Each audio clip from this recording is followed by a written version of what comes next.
अमरीकी कांग्रेस ने तवील हुकूमती शटडाउन ख़त्म करने की डील मंजूर कर ली। करारदाद 209 के मुकाबले में 222 वोटों से मंजूर कर ली गई।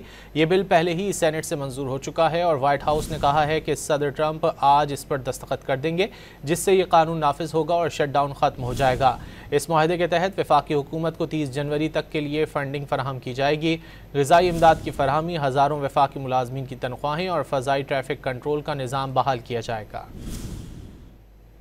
अमरीकी कांग्रेस ने तवील हुकूमती शटडाउन ख़त्म करने की डील मंजूर कर ली। करारदाद 209 के मुकाबले में 222 वोटों से मंजूर कर ली गई।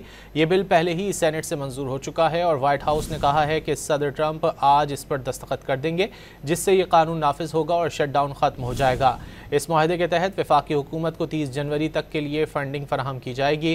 ग़िज़ाई इमदाद की फरहमी, हज़ारों वफाकी मुलाजमीन की तनख्वाहें और फ़ज़ाई ट्रैफिक कंट्रोल का निज़ाम बहाल किया जाएगा। अमरीकी कांग्रेस ने तवील हुकूमती शटडाउन ख़त्म करने की डील मंजूर कर ली। करारदाद 209 के मुकाबले में 222 वोटों से मंजूर कर ली गई। ये बिल पहले ही सेनेट से मंजूर हो चुका है और वाइट हाउस ने कहा है कि सदर ट्रंप आज इस पर दस्तखत कर देंगे, जिससे ये कानून नाफिज होगा और शटडाउन ख़त्म हो जाएगा। इस माहदे के तहत वफाकी हुकूमत को 30 जनवरी तक के लिए फंडिंग फराहम की जाएगी।